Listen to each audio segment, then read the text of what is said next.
사도 바울이 1차, 2차 전도 여행을 끝내고 3차 전도 여행 중에 있습니다. 1차, 2차는 한 2년에서 3년 정도 기간이었다면 3차 전도 여행은 4년에서 5년에 이르는 기간입니다. 앞에 비해서 기간도 길고 또 집중해서 하는 사역들도 눈에 띄고 있습니다. 1절 말씀 저희가 함께 보겠습니다. 1절 시작. 아볼로가 고린도에 있는 동안 바울은 윗지방을 거쳐서 에베소에 도착했습니다. 거기서 그는 몇몇 제자들을 만났습니다. 아볼로가 고린도에 있는 동안이라고 시작합니다. 아볼로의 이름도 등장하고 이번에 사도행전을 공부하면서 바울 주위에 있었던 많은 사람들에 대해서 다시 한번 눈을 뜨게 됩니다.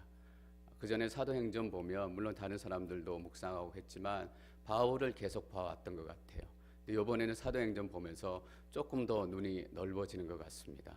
그전에는 사도 바울이 하나님의 역사를 감당했다라고 생각했는데 항상 팀들이 있었더라고요. 하나님께서 행하시고 하나님께서 그 동역자들을 붙여주셔서 사도 바울이 바울 될 수 있었고 선교의 역사가 시작될 수 있었구나, 그걸 깨닫습니다. 앵커리지 온누리 교회는 저 한 사람의 노력으로 이루어질 수 없는 것입니다. 여러분들이 다 동역자가 되고 또 하나님의 은혜를 함께 나누시기를 축원합니다. 지난주에 데살로니가에서는 아리스다고라는 사람을 만났습니다. 바울과 계속 함께했기 때문에 별명이 바울과 함께하는 사람이라는 타이틀도 있습니다. 근데 고린도에 예배소 오기 전에 사도 바울이 고린도에 있었는데 고린도에서는 브리스길라와 아굴라를 만나게 됩니다. 아굴라가 남편이고 브리스길라가 아내입니다. 아굴라는 유대 사람이었던 것 같고 브리스길라는 로마 사람이었던 것 같아요. 왜냐하면 브리스길라라는 이름이 로마의 흔한 귀부인의 이름이었다라는 거예요. 근데 두 사람이 고린도에 왔어요. 왜냐하면 유대인들이 로마에서 어떤 이유로 조금 불편한 일들을 일으켜서 로마 황제가 유대인들을 로마에서 다 떠나라라는 추방령을 내렸어요. 그래서 추방령 때문에 브리스길라와 아굴라가 고린도에 왔습니다. 고린도에 와서 바울을 만나는 거예요.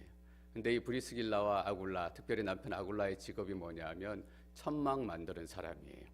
여러분 바울의 직업이 무엇이었는지 기억하세요? 천막 만드는 사람이었어요. 그래서 이 아굴라와 사도 바울이 처음 만나는 장면을 18장에서 설명하고 있는데 바울이 아굴라를 찾아갔대요. 왜 찾아갔을까? 자기도 천막 짓는 일을 하기 때문에 자기 생업을 위해서 먼저 자리를 잡은 아굴라를 찾아간 거예요. 쉽게 말하면 직장 동료예요. 같은 직장 동료로서 관계를 시작한 거예요. 시작했는데 바울이 직장 생활을 하면서 복음을 전했는지 아니면 아굴라가 로마에서부터 예수님을 믿었는지 그건 알 수 없어요. 근데 둘이 같이 믿음 생활을 하기 시작한 거예요. 저는 바울이 참 대단한 사람이다라는 것을 다시 깨닫게 됐습니다. 우리가 교회에서는 좋은 크리스찬 될 수 있어요. 근데 직장에서 가정에서 좋은 크리스찬 된다는 것이 말만큼 쉽지 않습니다. 직장에서 좋은 크리스찬으로 인정받는다면 그 사람은 진짜 크리스찬이에요. 정말 멀쩡한 모습으로 우리 교회에서 만나지만 직장 가면 다른 얼굴인 분들이 너무 많아요. 제가 직장 다닐 때 한 가지 기억이 났어요. 제 교회 다니는 동료하고 우리 전무님이 교회 장로님인 것 같은데 정확히 알 수가 없더라는 거예요. 그래서 둘이 실격이 장로님이다 아니다 실격을 했어요. 직장에서 믿음을 지키고 믿음을 드러낸다는 것이 쉽지 않습니다. 근데 놀라운 일은 뭐냐면 같이 사도 바울하고 아굴라가 직장에서 같이 일을 했어요.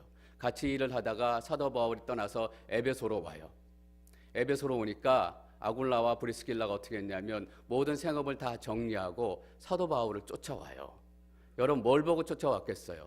사도 바울이 하나님의 얼마나 열심히 있고 하나님을 얼마나 신실하게 믿었고 그의 사역이 얼마나 하나님께서 함께 하시는 것을 아굴라와 브리스길라가 본 거예요. 여러분 그런 일이 일어날 수 있겠어요? 같이 직장 생활에서 만나서 예수 믿고 교제 나누다가 그 사람이 선교 가니까 나도 저 사람 따라서 선교 가야 되겠다. 그런 일이 일어날 수 있겠어요? 근데 아굴라와 브리스길라가 그랬다라는 거예요. 아무 이유도 없어요. 사도 바울이 고린도 사역을 마치고 에베소로 오니까 다 정리하고 에베소로 따라온 거예요. 얼마나 놀라운 일인가요? 저는 여러분들이 직장에서 또는 아파트 단지에서 또 비즈니스를 하시다가 만나는 손님, 아파트에 같은 거주민들 여러분 때문에 여러분 가는 곳에 같이 갈 수 있는 일이 일어났으면 좋겠습니다. 아굴라가 그런 일이 일어난 거예요. 그래서 아굴라가 그 에베소에 남았어요. 사도 바울은 에베소에 잠깐 들렀다가 돌아가요. 돌아가면서 하나님의 뜻이면 내가 이 에베소로 다시 돌아오겠습니다라고 에베소에 잠깐 만났던 사람들에게 얘기해요. 왜 하나님의 뜻이면 다시 돌아오겠습니다라고 자신 있게 얘기할 수 있었겠어요? 그리고 떠날 수 있었겠어요? 브리스길라와 아굴라가 거기 있었기 때문이에요. 내 뒤를 맡아다오, 다음 일을 책임져다오, 맡아줄 사람이 있었기 때문에 사도 바울이 그 얘기하고 떠날 수 있었던 거예요. 지난주에 저희가 데살로니가에 만났던 아리스다고는 늘 사도 바울과 동행했어요. 에베소에도 같이 동행했고, 예루살렘 갔을 때도 동행했고, 예루살렘에서 로마로 잡혀올 때도 같이 동행했고, 예루살렘 감옥에 갇혀 있을 때도 같이 갇혔어요. 근데 브리스길라와 아굴라는 조금 달라요. 늘 같이 한 게 아니라 사도 바울보다 먼저 가고 사도 바울 뒤에 남아서 사도 바울을 서포트하고 앞으로 그의 사역을 준비해요. 사도 바울이 에베소를 떠났을 때 그들은 여기서 남아가지고 다음 사역을 준비해요. 그때 아볼로가 에베소에 온 거예요. 아볼로가 와서 말씀을 전하는데 잘 전하는데 가만히 들어보니까 예수님은 잘 모르는 거예요. 성령은 경험하지 않은 거예요. 그래서 아굴라와 브리스길라가 불러가지고 주의 도에 대해서 차근차근 같이 나누고 설명해요. 그래서 드디어 아볼로가 본격적인 크리스찬이 된 거예요. 그래서 그 다음 사건이 뭐냐면 아볼로가 고린도로 가고 싶어해요. 그래서 브리스길라와 아굴라가 사람들하고 기도하고 아볼로를 고린도로 파견해요. 여러분 놀라운 일 아니에요? 사도 바울을 쫓아가지고 선교사로 헌신했던 사람이 에베소 와가지고 이제 다른 선교사를 세워서 고린도로 파송한 일이 생긴 거예요. 직장에서 좋은 사람 만났기 때문에. 얼마나 놀라운 일이에요, 여러분. 이 말씀 묵상하면서 제가 같이 동행하는 노경호 목사님이 저보고 어떻게 생각할까 그 생각을 하게 됐어요. 제가 능력 있는 목사 뭐 그렇게 평가받지는 않더라도 그냥 같이 동역하는 동역자에게 예수 잘 믿는 목사 이런 정도의 인정은 좀 받았으면 좋겠다라는 마음이 들더라고요. 사도 바울이 직업의 현장에서 그랬던 거예요. 얼마나 그 현장에서 예수님처럼 또 예수님처럼 헌신하며 또 기도하며 지냈으면 옆에서 보니까 그 소망이 막 생기기 시작하는 거잖아요.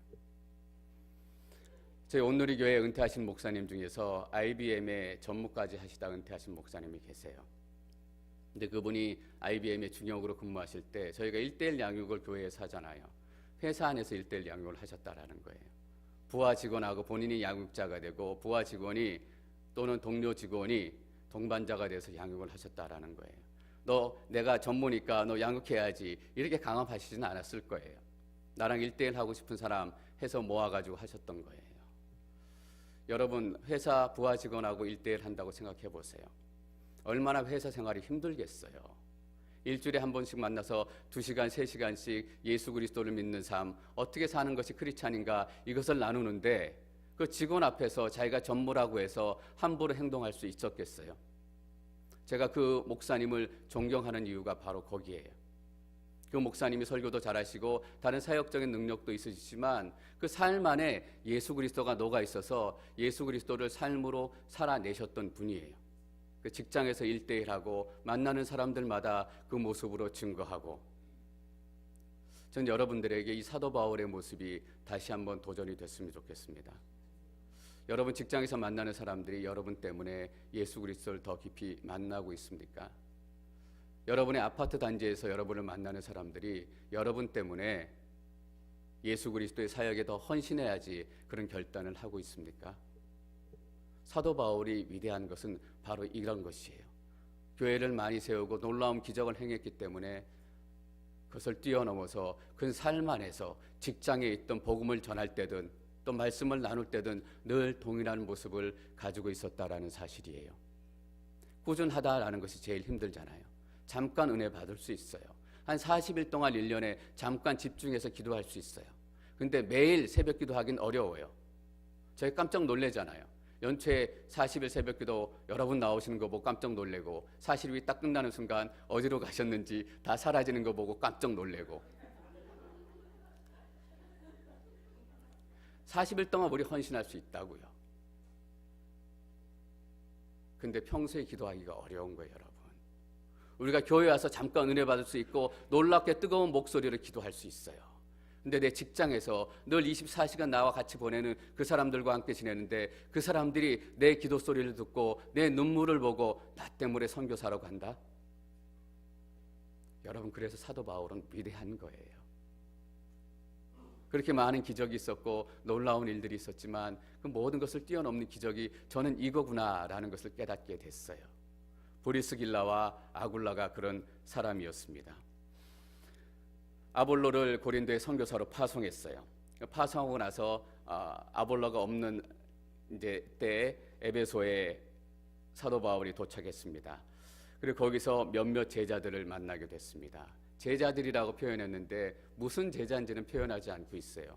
예수님의 제자인지 누구의 제자인지. 근데 뒤에 보니까 세례 요한의 세례만 받았습니다, 회개의 세례만 받았습니다라고 표현하는 거 보면 세례 요한의 제자인 것 같아요. 세례 요한이 뒤에 크신 분이 오실 것이다, 그렇게 얘기했는데 실제로 오셨는지 안 오셨는지 그걸 경험하지 못하고 세례 요한이 회개하라라고 얘기하니까 회개하고 하나님의 나라를 기다리고 아직도 메시아를 기다리고 있는 거예요. 2절 말씀 저희가 계속 읽겠습니다. 2절 시작. 바울이 그들에게 여러분은 믿을 때 성령을 받았습니까? 라고 물었습니다. 그들이 대답했습니다. 아니요, 우리는 성령이 있다는 사실도 듣지 못했습니다. 성령을 받았습니까? 라고 묻습니다. 왜 이렇게 묻습니까? 성령이 아니고는 주를 그리스도라 할 수 없기 때문입니다.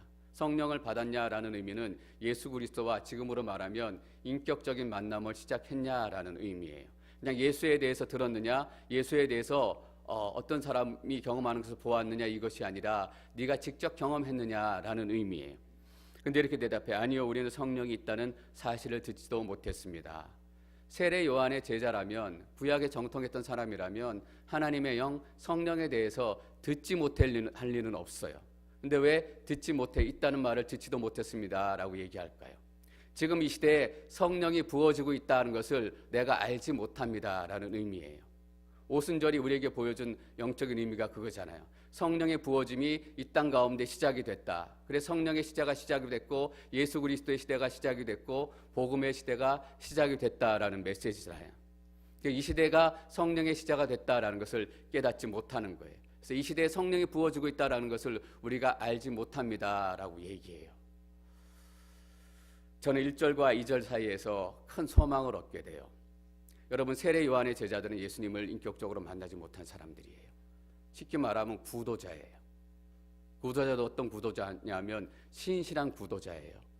세례 요한의 말을 듣고 회개하고 메시아를 진정으로 기다리고 하나님을 신실하게 기다리는 사람이에요.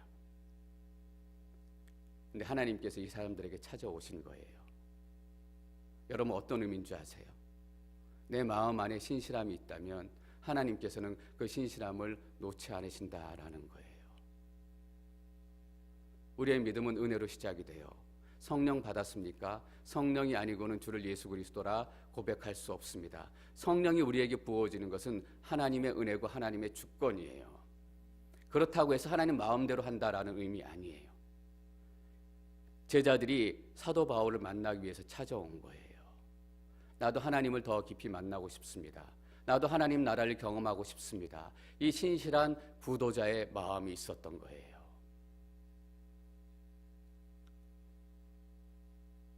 저는 여러분들의 자녀 안에 이 신실한 구도자의 마음이 시작되기를 축원합니다. 조금씩 변화가 나타나는 거예요. 내가 예수 그리스도에 대해서 더 알고 싶다. 하나님 나라에 대해서 더 알고 싶다. 아직은 멀어요. 하나님 나라가 가까이 왔다라는 것은 하나님 나라와 아직 떨어져 있다라는 거예요. 그러나 그 마음 안에 구도자 또 하나님을 향한 마음이 시작되면 하나님께서는 그 영혼 절대로 포기하지 않으세요.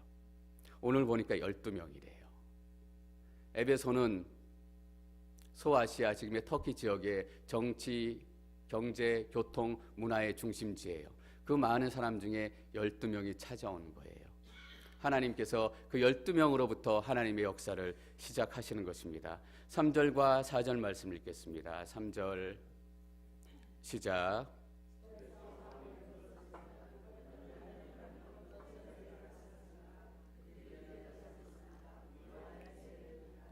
바울이 말했습니다. 요한의 세례는 회개의 세례입니다. 백성에게 자기 뒤에 오실 분을 믿으라고 했는데 그분이 바로 예수입니다. 이 내용에 대해서는 저희가 주일 예배 때 조금 나눌 것 같습니다. 5절 말씀 계속, 5절 6절 계속 읽습니다. 5절 시작. 세례를 받았습니다. 바울이 그들에게 손을 얹자 성령이 그들에게 내려 그들이 방언으로 말하며 예언하게 됐습니다. 세례를 받는데 세례를 받을 때 방언이 임하고 예언의 영이 임한 거예요. 모든 경우가 다 그렇진 않아요. 이때는 성령이 너희 가운데 임했다. 너희가 성령으로 말미암아 예수 그리스도의 구원이 시작됐다라는 것을 확신하고 확증하기 위해서 외적인 표정을 보여주신 거예요. 저는 우리가 세례받고 우리가 기도할 때도 이런 외적인 표정이 나타나기를 축원합니다. 그러나 이런 표정이 없을지라도 우리는 예수 그리스도 안에 있고 그리스도를 주라고 고백하면 성령이 우리 안에 와 계신 거예요. 그 사건을 더 확실하게 얘기해 주기 위해서 바울이 손을 놓고 기도하니까 성령의 세례 또 성령의 능력들이 임하게 된 거예요. 너가 성령 받았다, 예수 그리스도 안에 있다라는 것을 확실하게 말해 주는 것입니다. 여러분 다 방언하시기를 축원합니다. 다 예언하시기를 축원합니다. 그러나 그 무엇보다도 성령의 가장 기본적인 역사, 믿음이 여러분 가운데 시작되기를 축원합니다. 뭐든지 그 위에서 시작되는 거예요.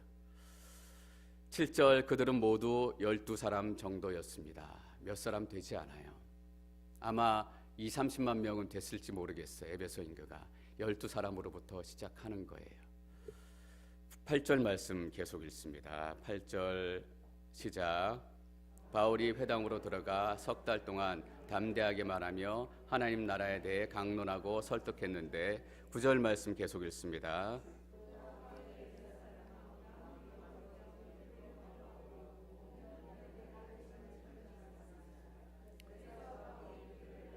제자들을 따로 데려다 두란노 서원에서 날마다 가르쳤습니다.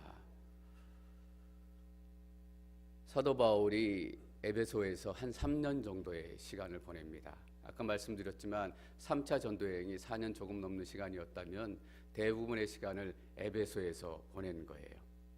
여러분 에베소가 어떤 도시인지 기억나세요? 사도 바울이 2차 전도 여행 때 에베소를 가기를 원했어요.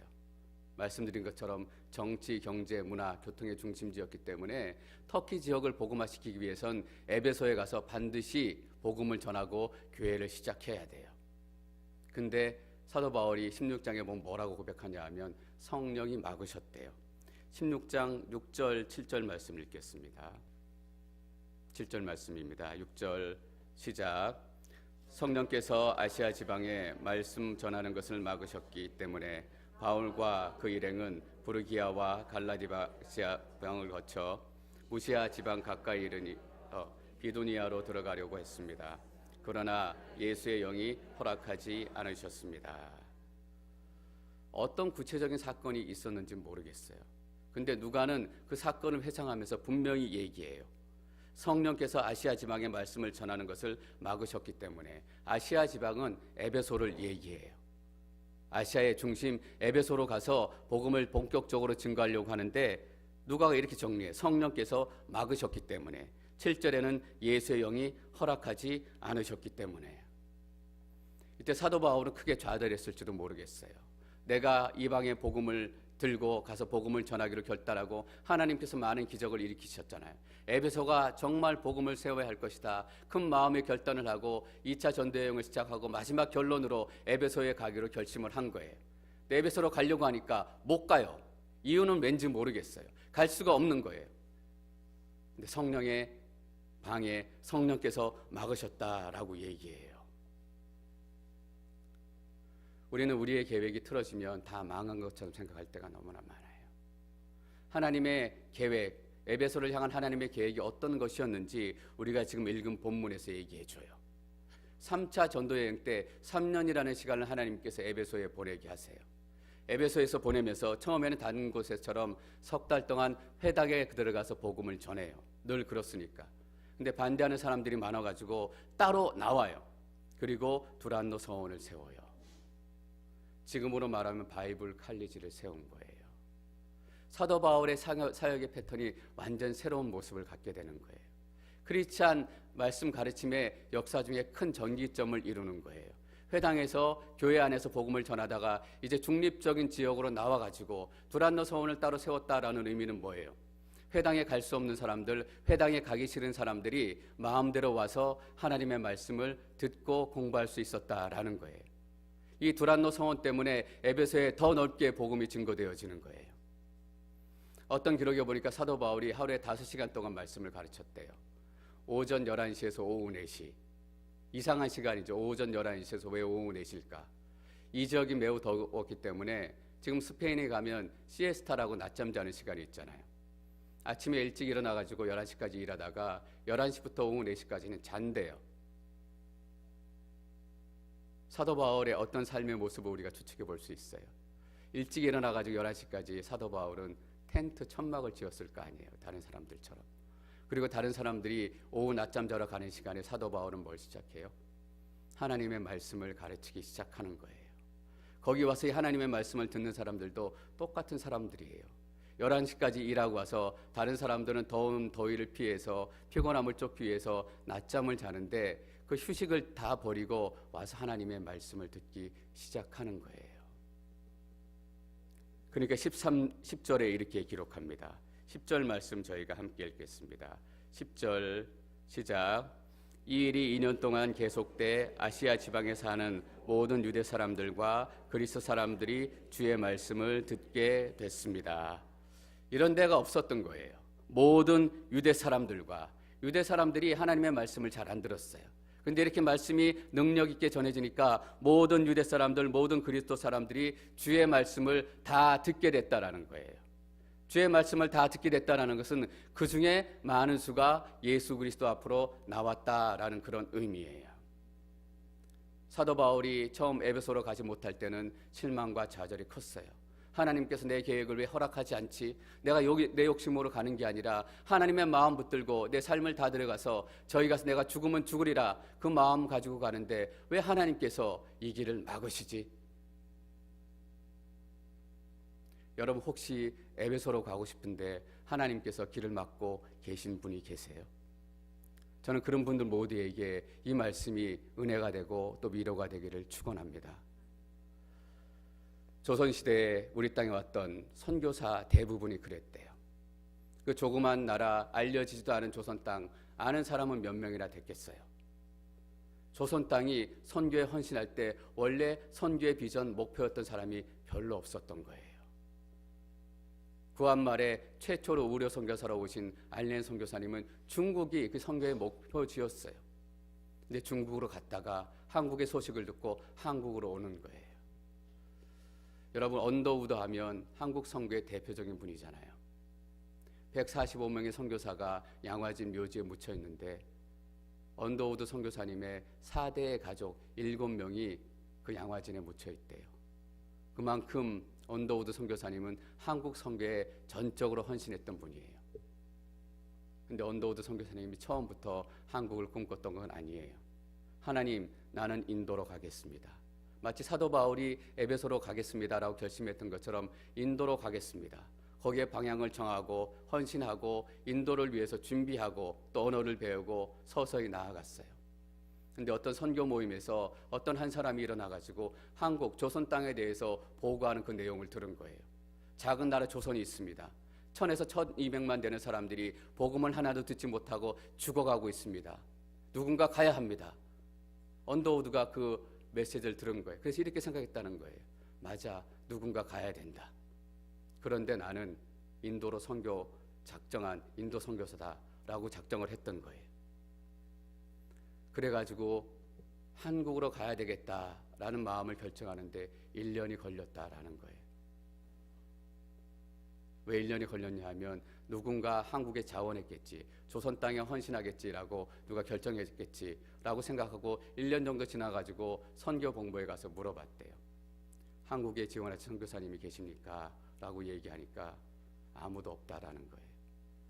그때 언더우드 마음속에 이 하나님의 음성이 들렸대요. 왜 너가 가면 안 되냐? 성령이 막은 거예요. 저는 사도 바울이 어떤 일이 생겨서 성령이 막았다라고 표현했을까 늘 궁금했어요. 근데 이런 것일 수도 있겠다라는 생각을 하게 됐습니다. 언더우드 마음 안에 왜 네가 한국으로 가면 안 되냐라는 마음을 주신 것, 성령이 인도로 가는 걸 막기 시작하는 거예요. 그래서 결심을 하고 조선 땅으로 가야 되겠습니다라고 선교본부에 지원했어요. 근데 조선 땅으로 선교 가는데 거기에 후원해 줄 사람은 한 사람도 없는 거예요. 그리고 심지어 선교 본부에서도 아직 조선 땅은 시기상조다, 나중에 가라, 이렇게 말리는 거예요. 가고 싶어도 갈 수 없어서 이것이 하나님의 뜻이 아닌가라고 그때는 주춤한 거예요. 그래서 내가 인도 선교 가든지 아니면 목회 청빙하는 데가 있으면 그냥 목회자로 좀 헌신해야 되겠다라고 생각했다라는 거예요. 근데 하나님께서 목회자로 헌신하는 것도 막으신 거예요. 마침 청빙이 들어왔어요. 청빙이 들어와가지고 거기에 서류를 딱 넣으려고 하는 순간 마음속에 이런 음성이 들리다라는 거예요. 한국에 갈 사람이 한 사람도 없다니 한국은 어떻게 될까? 이 마음이 들린 거예요. 예수의 영이 인도로 가는 것을 막은 거예요.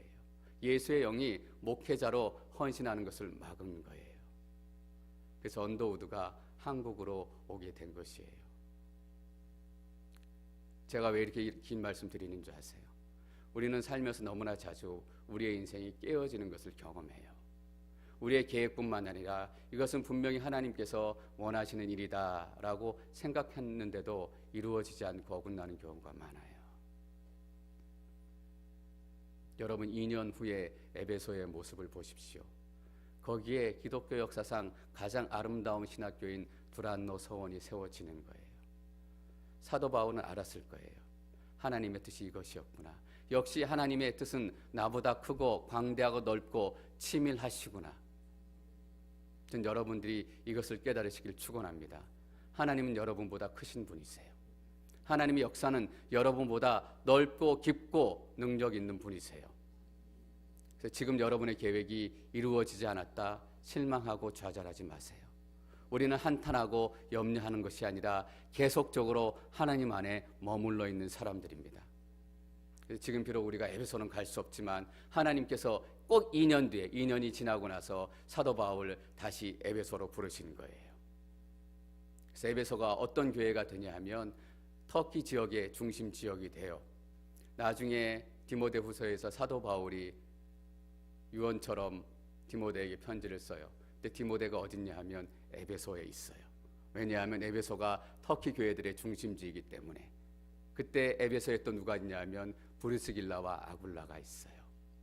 사도 바울이 떠난 자리, 그러나 예수 그리스도의 사람이 필요한 그 자리에 디모데와 또 동역하면서 사도 바울의 빈자리를 메꾸고 있었던 거예요. 또 에베소 교회는 어떤 교회가 됐냐 하면 사도 요한이 반모섬에 잡혀가지고 요한계시록 쓰잖아요. 그 전에 사도 요한이 목회했던 곳이 에베소 교회예요. 하나님께서는 에베소를 이렇게 놀라운 영적인 중심지로 바꾸셨습니다. 여러분의 인생도 지금은 빗나간 것 같지만 하나님께서 다시 에베소로, 다시 하나님께서 원하시는 그곳으로 인도하실 줄 믿습니다. Never give up. 여러분 절대 포기하지 마십시오. 하나님의 역사는 한치도 흔들림 없이 여러분의 삶을 인도하실 줄 믿습니다.